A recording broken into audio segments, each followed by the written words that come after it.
Урматтуу телекөрүүчүлөр, кеш жарык Премиум каналында акцент берүүсү аны мен Сейил Карбекова алып барам. Саламатсыздарбы? Аймактарды өнүктүрүү жана санариптештирүү жылында өлкөдө бир топ алгылыктуу иштер аткарылды. Маселен, жалпы республика боюнча дээрлик 350 км жол асфальтталып, ири стратегиялык делген трассалардын курулушу, оңдоо иштери жыйынтыкталууда. Быйыл 100дөн ашык айылгыштак ичүүчү таза суу менен камсыз болуп, 4,5 миңдей үй бүлө жеткиликтүү турак жай программасы аркылуу ак өргөлүү болушту. Ошондой эле ишкерликти өнүктүрүү үчүн дагы жакшы шарттар ишке ашырылды. Мындан сырткары, узап бара жаткан 2019 жыл Кыргызстандын тышкы саясаты үчүн ири окуяларга дагы бай болду.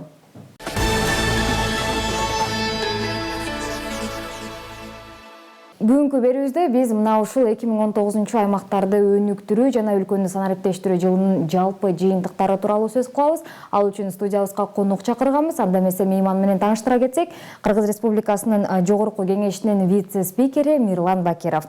Саламатсызбы, Мирлан Исакбекович, студиябызга кош келдиңиз. Саламатсыздарбы?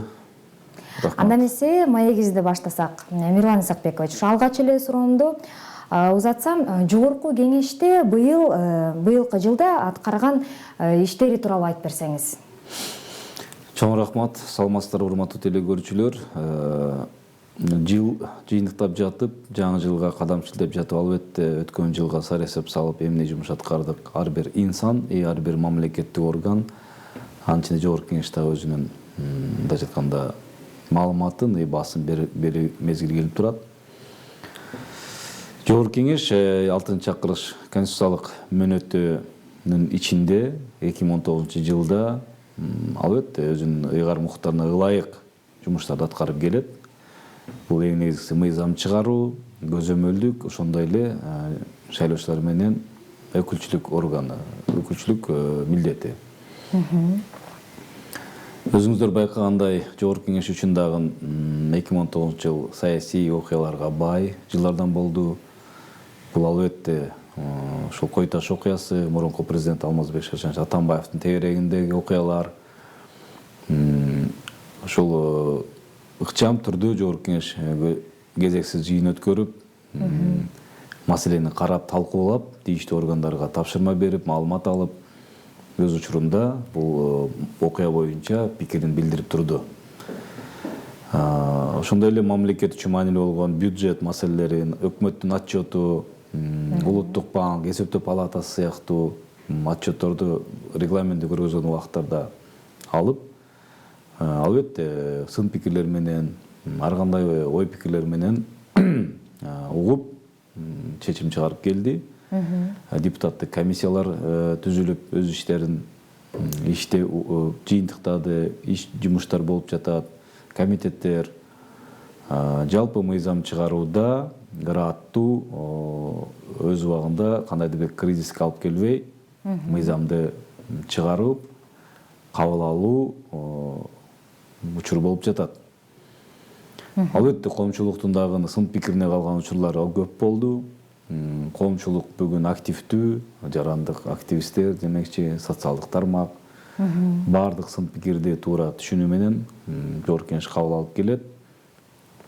Албетте жалпы жогорку кеңеш эң негизгиси стабилдүү,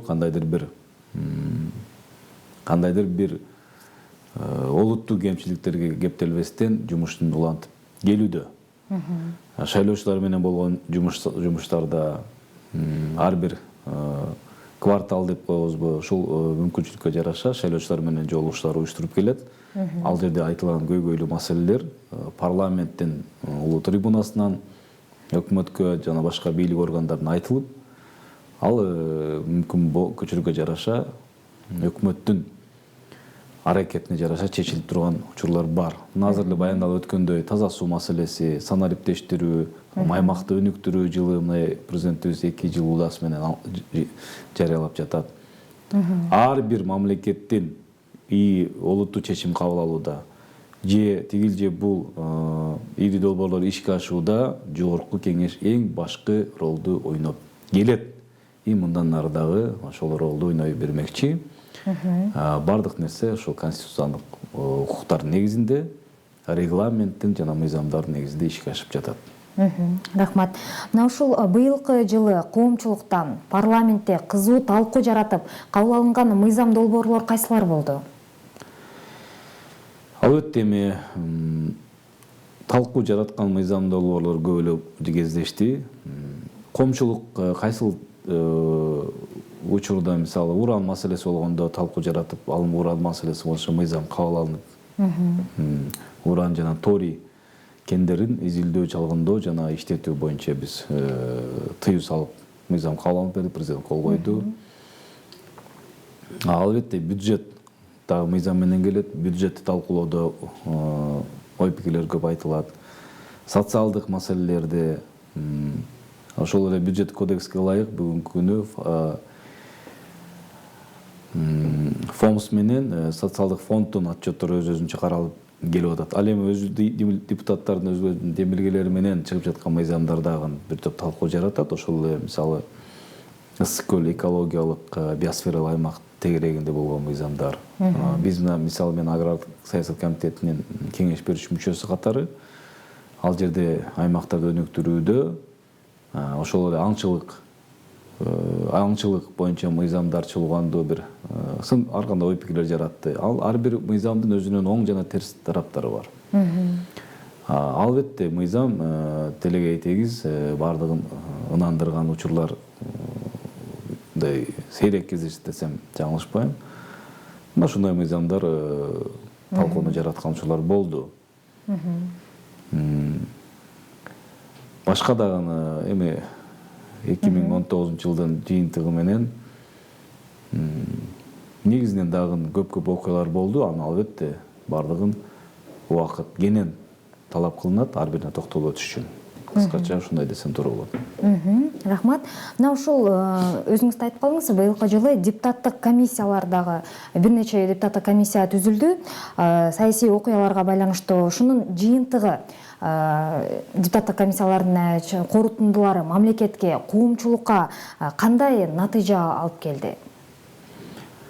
Депутаттык комиссиянын табияты бул тигил же бул маселе боюнча комитеттин же фракциянын демилгеси менен түзүлүүчү, мындайча айтканда убактылуу түзүлүүчү комиссия.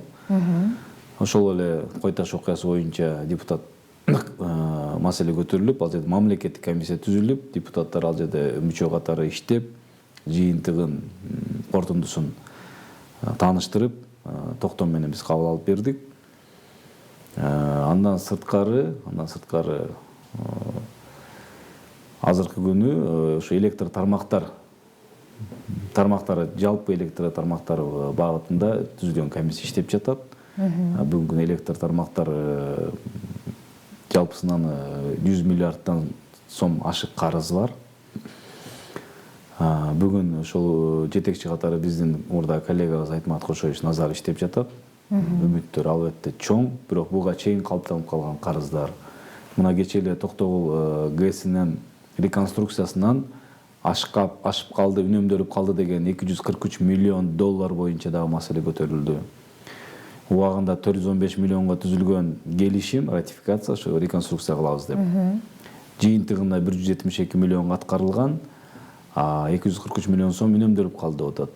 Эми бул 243 миллион сом эмес, бул 243 миллион доллар кандай үнөмдөлүп калды? Демек, башынан ошол техникалык экономикалык негиздеме дейбизби, же деталдуу экспертизалык баягы иликтөө дейбизби, ошонун бардыгы башынан туура эмес түзүлгөндүгү, башынан тигил же бул сатып алуу учурунда сатып алууга багытталган, пландалган нерсени баасын 3 эсе 4 эсе ашык көргөзүлгөн дегенди бүдөмүк ойлор жаратат.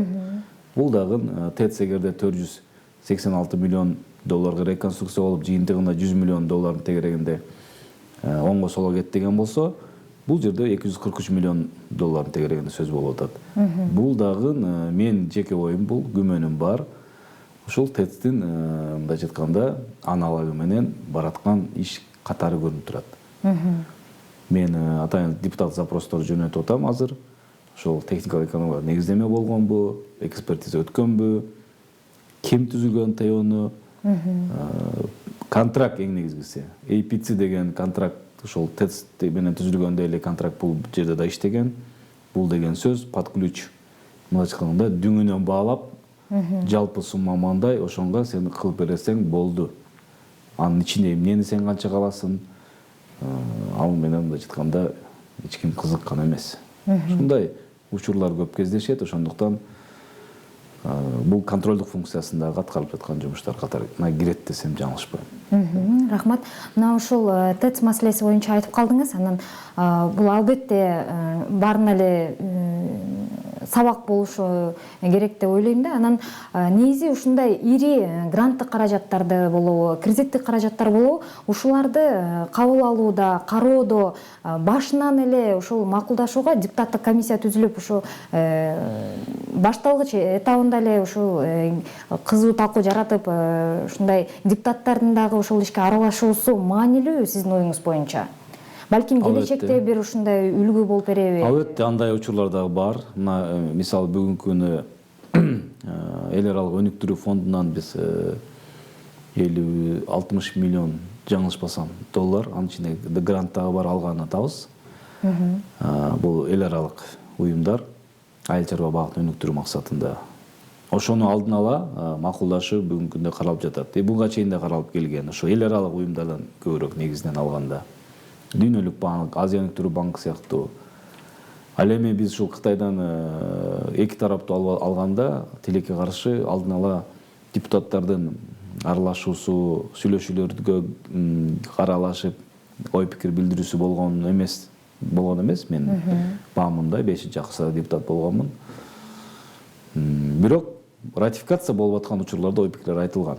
Мен депутат катары жеке ошол альтернативдүү тандоо болуп атканда подрядчикти TBI жана ошол мезгилде СМЕК деген компания катышкан, Россия Федерациясынын компаниялары катышкан. Мындай конкурстук ачык айкын болуш керек деген маселени көтөргөнбүз. Ошолда СМЕК компаниясы 30 миллион долларга төмөн нолдон баштап ушул эле мегаватты айткан жериңиздерге мындай куруп беребиз деген пикирлерди, сунуштарды киргизген. Жок, башынан эле баягы караманча каршы ошол TBI аткарат, TBI Инексим банк ошону гана талап кылып атат деген башынан мындайча айтканда кызыкчылык менен мамлекеттин кызыкчылыгын болжакка коюп, конкреттүү бир компаниянын жана бир кыска кызыкчылыктын тегерегинде болгондун кесепети мына ушул ТЭЦ окуясына бүгүнкү болуп аткан сот иштерине, канча деген жетекчилердин камалышына, канча деген мындайча айтканда зыян келтиришине тилекке каршы алып келди.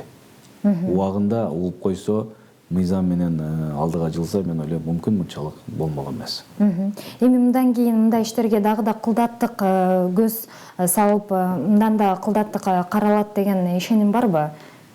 Эми албетте, эми кыргызда сөз бар, сүткө оозун күйгүзгөн айранды үйлөп ичет деп. Мен ойлойм, ТЭЦ аябай чоң сабак болуш керек. Ошол эле мен эстетип кеткен Токтогул ГЭСиндеги реконструкция энергетика тармагында негизи 4 багытка чоң кредит алганбыз. Бул Датка Кемин, ТЭЦ, ошол Токтогул ГЭС сыяктуу. Азыр мына келечекте Үч Коргон ГЭСиндеги реконструкциялоо каралып атат. Ар бир кредит алганда же грант алганда сөзсүз кылдат мамиле болуш керек. Биринчиден техникалык экономикалык негиздеме болуш керек. Ал сөзсүз Кыргызстандын кызыкчылыгын камтыган, үнөмдөөгө аракет кылган, реалдуу чыгымдарды гана киргизген документ болуш керек. Мындайча айтканда асмандан алып, ар кандай нерселерди кошуп койбостон, контракт түзүүдө дагы ушу APC метод дегенден дагы келечекте кетиш керек деген мен жеке пикирим, финанс катары дагы. Бул мындайча айтканда дүңүнөн баалап эле берип коюу мен туура эмес деп эсептейм. Рахмат. Мына өзүңүз соттук укуктук маселелер боюнча комитеттин мүчөсүсүз. Анан өлкөдө ушу жыл башынан баштап эле соттук реформа башталганы баарыбызга эле маалым. Ушул соттук реформанын жүрүшү боюнча кандай иштер аткарылды? Кантсе дагы президенттин, ошол эле коомчулуктун дагы көзөмөлүндө турган, мындай талап кыла турган маселелердин бири болуп турат да азыр. Ошо сиздин баамыңызда. Туура, эми мен мүчөсүмүн, бирок мен юрист эмесмин, бирок жеке депутат катары баам мындай. Атамбаев убагынан бери ушул сот укукту реформасы деп мындай болуш керек, аткарылыш керек деп келе жатабыз. Туура, эми жаңы конституцияны кабыл алганда анын үчүн ал жерде дисциплинардык, то есть соттандоо кеңеши боюнча маселе болду. Анан кийин конституция өзгөргөндөн кийин тартип комиссиясы деген. Мунун баардыгы ушул сотту мүмкүн болушунча ачык айкындуулукка, тазалоого аракет кылган кадамдар. Тилекке каршы ал жерде адам фактору көбүрөөк ойнойт экен. Эми эгерде адам таза болсо, ыйманы болсо, Кудайдан коркуп, мыйзамды сыйласа, ар бир чечимди кабыл алып атканда кыргыз мамлекетинин атынан кабыл алып аткандан кийин ушул жагдайларды, учурларды карап туруп, жети эмес, жетимиш өлчөп бир кесип чечимди кабыл алыш керек. Бул жерде адамдын тагдыры турат, үй бүлөнүн тагдыры турат. Ар кандай көрсөтмөлөр, жалган же жасалма, коррупция боюнча дагы, башка жумуш иштер боюнча дагы, кылмыштар боюнча дагы айтылышы мүмкүн. Ошонун баардыгы бирок тергөөнүн жыйынтыгы менен келип туруп, чекитти кое турган бул сот. Эмне үчүн сотко нааразычылык көп? Тилекке каршы сот чечим кабыл алууда көбүнчө чуулгандуу маселелер боюнча, коррупциялык жана экономикалык кылмыштар боюнча биринчиден капчыгын карайт, экинчиден кылчактап дагы деле 7-чи кабатты карайт, үчүнчүдөн өзүнүн мындай эркин эмес көз карашынан улам туура маселени дагы туура эмес чечкен учурларда коомчулуктун нааразычылыкты күчөтөт. Создуктуруп, атайын бир бүтө турган, кыска мөөнөттүн ичинде бүтө турган чечимдерди созуп олтуруп 5 жыл, 4 жылдап созуп келгендик бул нааразычылыкты күчөтөт. Жөнөкөй эле мисал, ушу агрардык саясат комитетине төрагасы болуп турган учурда жер маселеси боюнча көп жарандар кайрылат. Эптеп маселени созуп олтуруп, акыры актуалдуулугун жоготуп, тажатып, бири-бирин мындайча айтканда нааразычылык кылган учурлардан улам сотко болгон ишеним өтө бизде төмөн. Муну ачык айтышыбыз керек. Эми бүгүнкү күндө сот арачылар боюнча конституциялык норма бар, бирок аны утуруп жылдырып келип, мына акыркы жылдыруу 2025-жылга чейин жылды. Бир жагынан туура, ал реалдуу бүгүнкү кырдаалда иштеп кетишине бир аз күмөнүм бар мен дагы. Себеби ал үчүн каражат жана башка көп талап кылынат, системалар көп, мындайча айтканда мүмкүн аң сезим дагы, коомчулуктун талабы дагы ошого төп келе турган учур келиш керек. Жалпы соттук реформа чынын айтканда өз койгон максатына жете элек. Бирок ушул убагында башталды деген ойдосузбу? Ушул бизге чын эле учурда актуалдуу маселелердин бири деген пикирге кошуласызбы? Албетте актуалдуу маселе. Биз укуктук мамлекетте болгондон кийин сотко ишеним болуш керек. Сот эркин өзүнүн жана айтылып кеткен негизге таянып чечим чыгарыш керек. Акыркы учурларда мен баамымда бир 60% тегереги мүмкүн жаңыланды, бирок дагы деле баягы булганган, арасында тилекке каршы таза эмес соттордун айынан бир кумалак, бир карын майды чиритет демекчи, жаман көрсөтүп койгон учурлар жок эмес. Рахмат. Мына ушул 6-чы жогорку кеңештин 6-чы чакырылышынын мөөнөтү дагы аяктап баратат. Бул чакырылыштын депутаттары кандай тарыхый чечимдерди кабыл алды сиздин оюңуз боюнча? 6-чы чакырылыш жалпысынан конституциялык мөөнөттүн ичинде тарыхый чечимдер деп албетте мындай дагы деле ошол чуулгандуу окуялардын бир катары ошол ТЭЦ маселесинде мурунку президент тегерегинде болгон маселелер. Бир да чакырылышта мындайча айтканда ушунча мурдагы өкмөт башчысы, министрлер, керек болсо президент мыйзамдын алдында жооп берип, камалып, тергөө кириптер болуп, соттун чечими чыккан эмес мынчалык деңгээлде. Бул биринчиден. Экинчиден, парламент канчалык сын пикир айтпасын, коомчулук жана башка деп. Курамы, парламент курамы партиялык 100% партиялык тизме менен пропорционалдык система менен келген жогорку кеңеш, анын ичинде мугалим бар, врач бар, ар кандай тармактын өкүлдөрү бар. Албетте ишкерлер да көп басымдуу кылат. Ошондуктан мен ойлойм акырын бара парламенттин сапаты дагы, партиялардын сапаты дагы деги эле биз айтып атабыз, президент баш болуп, келечекте 100% парламенттик башкаруу өтөбүз деп. Мына ошол пайдалуу түптөөгө салым кошуп келе жатат.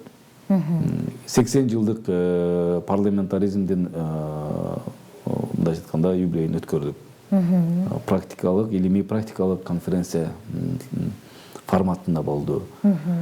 Мүмкүн болушунча каражат үнөмдөө, ачык айкындуулук, мунга баарына тизип жаткан таасир, мына сизде массалык маалымат каражаттары, социалдык тармактар, коомчулук, шайлоочулардын пикирлерин баарын эске алып, бүгүнкүдөй мен ойлойм ачык айрым парламент Кыргызстан тарыхында болбосо керек. Тыгыз шайлоочулар менен болгон жолугушуулар жана башка деп. Эми тигил же бул конкреттүү депутаттар айтылып жаткан сындар боюнча дагы, пикирлер боюнча дагы ар бирибиз ынанышыбыз керек. Эми жалпы парламент болгондон кийин ысыгына дагы, сугуна дагы, шайлоочулардын айткан пикирине дагы биз чыдайбыз. Ошонго карап, мындай айтканда чыйралып, келечекте түздөнүп дегендей жумуш алып барабыз деген үмүттөмүн. Негизинен парламент стабилдүү иштеп жатат. Эми бааны коомчулук берет, шайлоочулар берет, эмнени аткарды, эмнени кыйратты. Аны убак сааты келет. Рахмат. Мына ушул өкмөт менен биргеликте кандай ири долбоорлорду ишке ашырганга жетиштиңер? Өкмөт бул парламент тарабынан бекилүүчү аткаруучу орган. Өкмөттү парламент көпчүлүк коалиция сунуштап программасын, структурасын бекитип берет. Ар бир партиянын өзүнүн программасы ошол жерге коалициялык көпчүлүктү камтылат. Эми конкреттүү ири долбоорлорду аткардыңар дегенде, ири долбоор бул бардыгы бюджеттин ичине камтылат.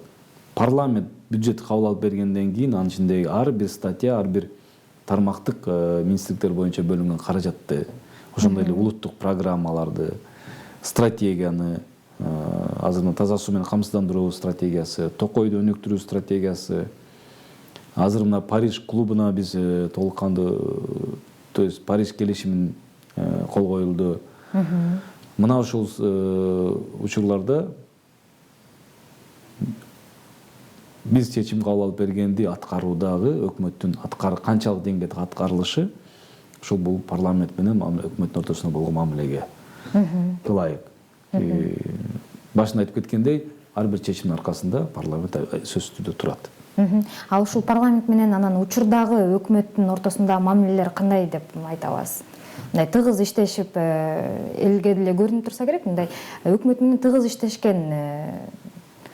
Албетте 5-акырышта биз жаңы конституцияга ылайык депутат болуп келгенден кийин өкмөт бат-бат салыштырмалуу 6-акырышка караганда алмашып турду. Бул албетте терс жагы таасирин тийгизет, көбүрөөк экономикага, стабилдүүлүккө жана башкага деп. 6-акырышта биз мына 2 жыл аралыгында, 2 жыл, акыркы 2 жыл деп коеюн, ошол азыркы өкмөт менен иштешип жатабыз.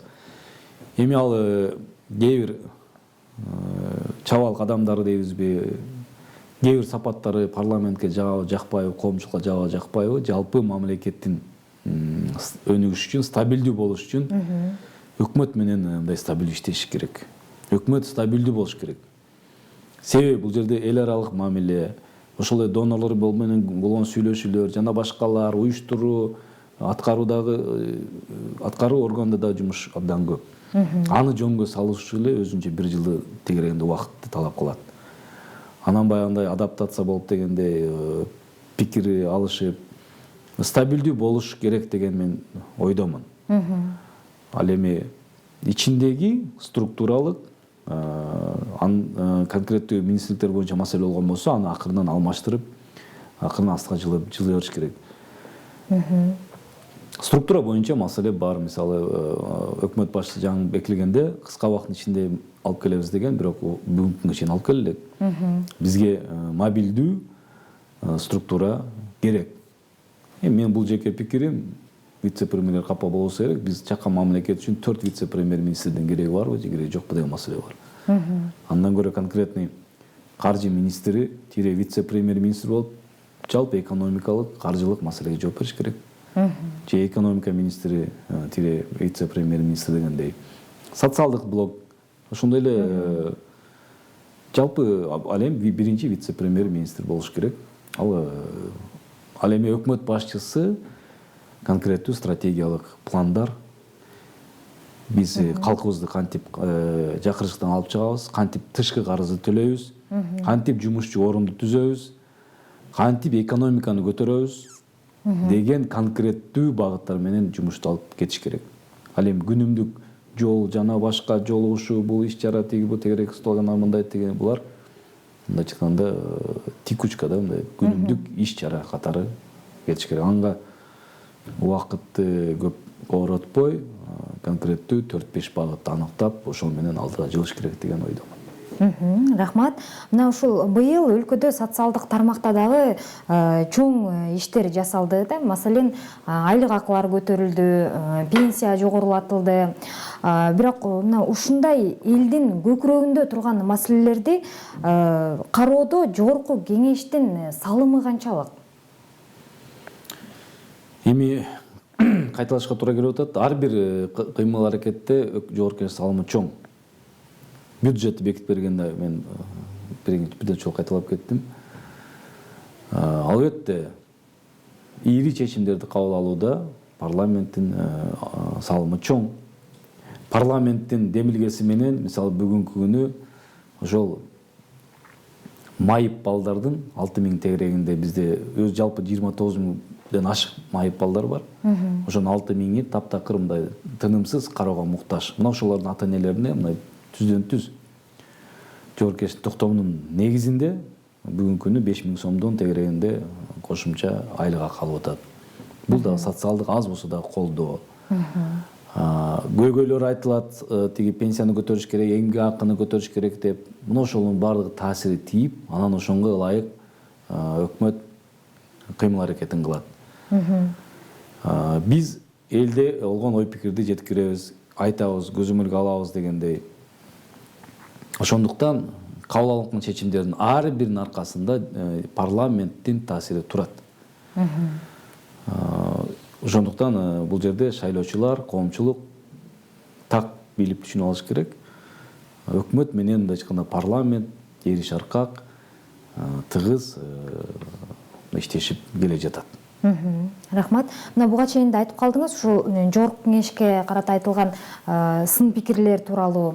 Ошол сын пикирлерге сиздин көз карашыңыз кандай? Ошол эле буга чейин жакында болуп өткөн митинг боюнча деле кандай ойдосуз ушул боюнча? Булардын канчалык жүйөлүү, канчалык далилденген бул айтылып жаткан сын пикирлер? Биринчиден, биз укуктук мамлекетте жашайбыз. Биз мыйзамдуу мамлекетпиз. Ар бир айтылган сын пикир, конкреттүү парламентке айтылган коомчулуктун сын пикири боюнча мен айтып кеттим. Биз албетте шайлоочулар менен биз эсептешиш керек, макулбуз. Анга чыдайбыз дегендейчи. Ал эми конкреттүү мына мисалы коррупция боюнча тиги мисалы бажы тармагы деп атат, башка тармактар деп атат. Туура жалпысынан коррупция бүгүн тилекке каршы көпчүлүк бийлик органдарынын ичинде жайгашып калган. Отурукташып, жылуу жумшак мындай жашап келе жатат да. Аны пресс-конференцияда, акыркы пресс-конференцияда жылуу жыйынтыктоочу урматтуу Сооронбай Шарипович өзү дагы айтып кетти, президент. Мен бир нерсеге мындай токтолгум келет да. Коомчулук ошол эле биз абройлуу деп эсептелген азаттык күнө алгысы дейбиз жана башка дейбизби. Ошол иликтөөнү алып чыгып коомчулукка жарыялап жаткандан кийин калыс мындайча айтканда баа бериш керек. Биринчи эгерде ошол иликтөөсүнө токтоп отурган болсок, мына ошол котолуп жатышкан, ошонго тийиши бар, ошол Райымбек Матраимов жана башка деп. Анан эле аркасынан пачка-пачка, пакет-пакет акчаларды көргөзүп жана башка. Мындайча айтканда багыт башынан мындайча айтканда целенаправленно деп коет орусча.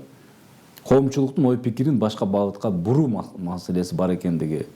Мына ошондой кыска бир мындайча айтканда ой пикир, максат бар экендиги көрүнүп турду.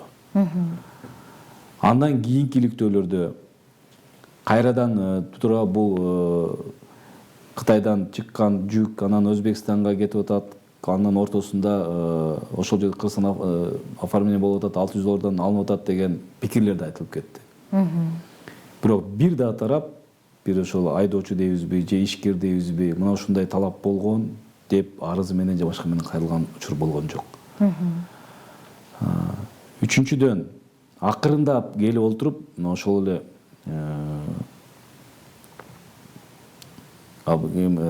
башка бир дагы ишкерлердин атын аталып, мына ушундай мындай бүдөмүк ойлорду көп жараткан учурлар көп болду да. Ошондон улам айтат элем да, туура журналисттик иликтөө дагы чагылдыруу да болуш керек, бирок бардыгы мыйзам чегинде калыс болуш керек, факты менен болуш керек. Себеби мунун артында дагы мүмкүн кыска башка да кызыкчылыктар бар. Ошондуктан ар тарапка өзүнүн ой пикирин айтып алууга дагы мүмкүнчүлүк берип, иликтөө болуш керек. Ошондон улам чыгып жаткан акыркы митингдер билип, кээ бир мүмкүн маалыматы бар, кээ бир маалымат жок. Айтканда коомчулуктун оюн таптакыр башка жака буруу аракети болуп жатат, и мүмкүн ошол максатына жетип жатат. Ошондуктан биз эркин мамлекетпиз. Ар бир жаран өзүнүн ой пикирин эркин билдирүүгө акылуу, митингге чыгууга дагы.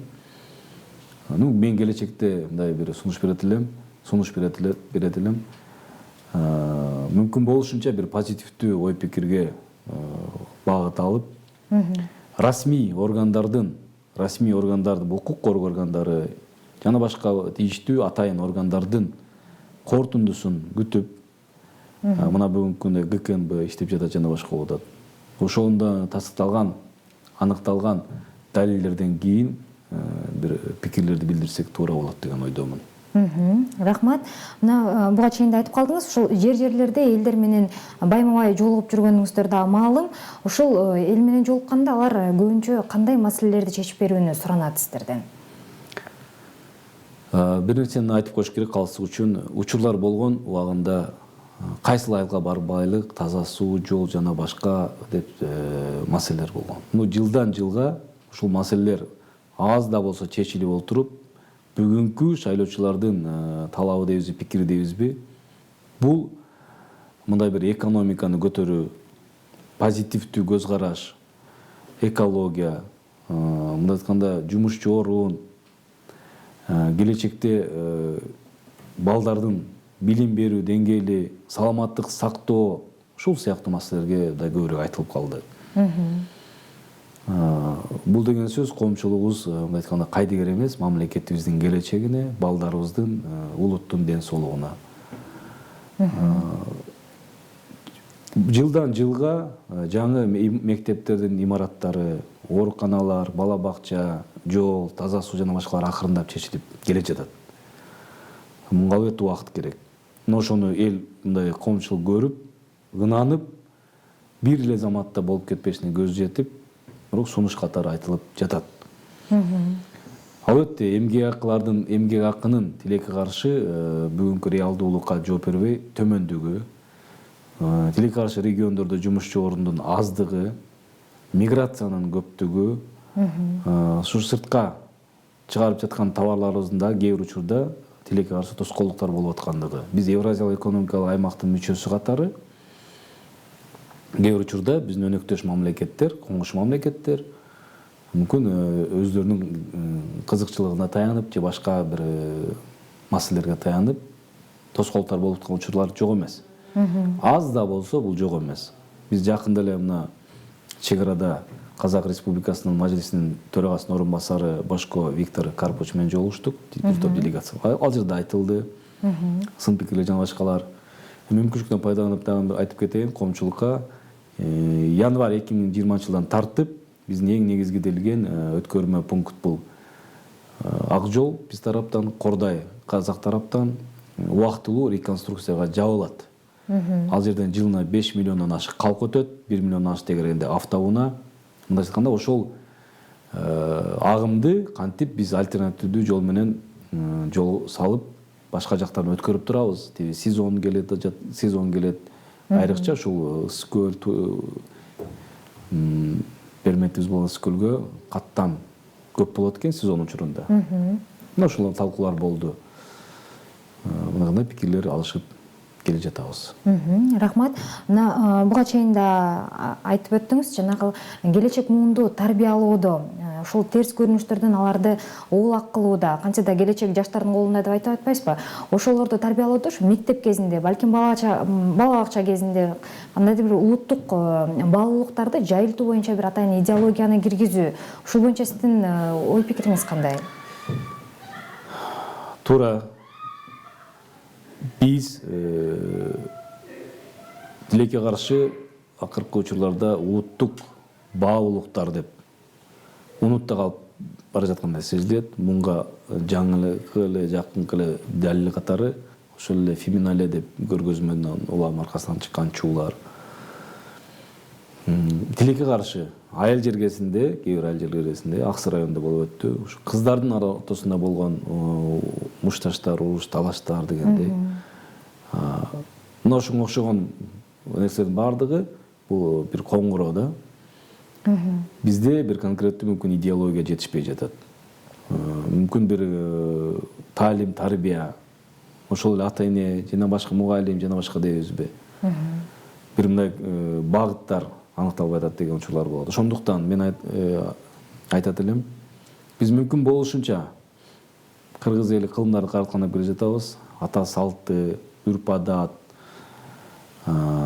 тарых, маданият, мына ошону көбүрөөк калкыбызга сиңдирип, көбүрөөк ошону пропаганда кылып, көбүрөөк мамлекеттик тил, акыл, насаат жана башка дегендер бардыгын жеткирсек деген пикирдемин. Мына жаңы жылдын босогосунда турабыз. Бүгүнкү эле болуп жаткан аймактарда же бүгүнкү өтүп жаткан мисалы балаты майрамдардын нерседен. Эми ошол жерлерде дагы көбүрөөк илгерки мисалы ошол эле кыргыз жомоктору, адабият, тарых ошондон алып туруп кыска метраждуу балдарга бир таасир бере турган ошол эле спектакль дейбизби жана башка дейбизби тартууласа. Массалык маалымат каражаты КТР аркылуу мындай чагылдырып турса, биз ошол союз убагында өстүк, биз мындай айтканда күтүп, самап көрөт элек жаңы жылдагы болот учурда күнгө чагылдырылган балдарга арналган көрсөтүүлөрдүчү. Ушул жактардан бир аксап тургандай сезилет. Албетте биз парламентте отурган депутат катары аны айтып, деп, керек болсо мыйзам чегинде мыйзамга жазып демилге көтөргөнгө биз акылуу жана милдеттүүбүз. И андай учурлар болуп келе жатат. И бул мындан ары дагы тынбай болуп туруш керек деген ойдомун. Рахмат. Мына ушул Жогорку Кеңештин 6-чакырылышы элге жакын парламент болуп алды деп айта аласызбы? Албетте элге салыштырмалуу, мүмкүн болушунча салыштырмалуу, жакын барып, баарлашып, сүйлөшүп, тегерек стол жана башка форматтарда катышып келе жатабыз. Бул жакындыктын белгиси. Канчалык деңгээлде элдин купулуна толдук, канчалык деңгээлде шайлоочулардын милдетин же башкасын аткара алдык, бул экинчи маселе. Анга бааны мен айтып кетейин, шайлоочулар гана бере алат. Албетте парламент жалпысынан 5 болбосо дагы 4 менен 3-тün ортосунда жумушун алып келди. Тилекке каршы туура баягындай сын пикирге дагы ынанган учурлар бар. Ошол эле катышуу маселеси, мыйзамдарды талкуулоо, мыйзамдарды негеле демилгелөө, тигил же бул социалдык жана маданий же башка эл аралык маселелер боюнча пикирлерди билдирүү. Ошонун баардыгы мындайча айтканда шайлоочулар ишенип мандат бергенден кийин жок дегенде мамлекеттен алган эмгек акыны актап коюу ар бир депутаттын милдети деп ойлойм. Ошондуктан ар бирибиз сезишибиз керек. Биздин чөндөктөгү мандатты эл берген, элдин жоопкерчилиги, элдин талабы. ар дайым алдыңкы катарда туруш керек. Рахмат. Мына ушул быйыл тышкы саясатта көп окуялар болду. Ошо эл аралык мамилелерге токтолсок, ошол эле Шанхай кызматташтык уюму, жамааттык коопсуздук келишим уюмуна төрагалык кылдык. Кытай эл республикасынын башчысы, Россия мамлекетинин башчысы, президенти бизге мамлекеттик сапарлар менен келип кетти. Ушул болгон окуялардын бизге болгон пайдасы канчалык? Кандай булар кол койгон келишимдер, ошолордун баары бизге эмне берет? Эң негизгиси бул аталып кеткен Шанхай кызматташтык уюму, жамааттык коопсуздук, бул мындайча айтканда буга чейин кол коюлуп, келишилип, пикир алышып, иш планга киргизилген иш-чаралар. Эң негизгиси ошол мамлекет башчыларынын кыргыз мамлекетин мындай айтканда тең ата көрүп, ошол жерге келип катышып, тигил же бул маселе талкуулап, кол коюп кетиши бул албетте эл аралык деңгээлде көз карандысыз мамлекет катары өзүнүн орду бар экендигин билдирет. Ошонун аркасынан аскер ОДКБнын аркасынан мисалы көпчүлүк коргоо тармагында аскер кызматчыларга жана башка техникалык жана башка материалдык колдоолор көргөзүлүп келип атат. Шанхай кызматташтык уюмунун тегерегинде дагы бул ошол өнөктөш мамлекеттердин ортосундагы мамиле мындан кийинки бекемдөө жана башка. Бул жерден биз кандайдыр бир материалдык же бир кандайдыр бир финансылык колдоо болот же болду дегенди биз күтпөшүбүз керек. Бул эң негизгиси ошол ШКУнун ушундай уюм бар экендиги, дүйнөлүк аренада ушундай уюмдун мүчөлөрү бул тиги мамлекеттер экендиги чоң мааниге ээ. Ошол эле ОДКБ жана башка сыяктуу. Бул кезектешип өткөрүлүп туруучу иш-чара. Ал эми мамлекет катары таанып ошол мамлекеттик визиттердин болушу бул биздин мамлекет башчысына, мамлекетке болгон башка мамлекеттердин мамилеси. Бул бирөөгө жагабы, жакпайбы, бул менен биз мындайча айтканда сыймыктанып, ушундай көз карандысыз мамлекет экендигибизди унутпай алдыга жылышыбыз керек. Ал эми Евразиялык экономикалык аймак ээсинин алкагында да бизде мына ири иш-чаралар болуп өттү. Деги эле быйылкы жыл 2019 жыл ири эл аралык деңгээлдеги иш-чараларга бай болду. Бул дин багытында болуп өткөн иш-чаралар болду. Прокуратура кызматкерлеринин болгон иш-чаралар болуп өттү бул жерде. Сот тармагында болгон эл аралык иш-чаралар болуп өттү. Биздин парламенттин аралыгында болгон иш-чаралар ошо 80-жылдыкта бир топ өлкөлөрдөн өкүлдөр келип катышты. Эл аралык деңгээлдеги конференциялар, форумдар жана башкалар бул бүгүн материалдык кандайдыр бир көзгө көрүнө турган мынча миллион сом же башка менен бааланбайт. Бул келечектеги болгон мамлекеттин аброю, мамлекеттүүлүктүн келечеги катары бааланат. Рахмат. Эми ушул эфирибиздин соңунда сизге эркен микрофон сунсам, телекөрүүчүлөрүбүзгө болгон калуу тилектериңиз болсо, кыскача. Урматтуу телекөрүүчүлөр, биринчиден жалпыңыздарды кирип келе жаткан 2020 жаңы жылыңыздар менен куттуктайм.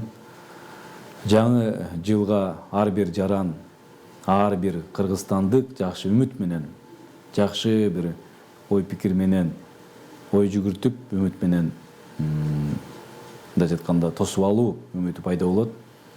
Мына ушу үмүттөр кабыл болсун.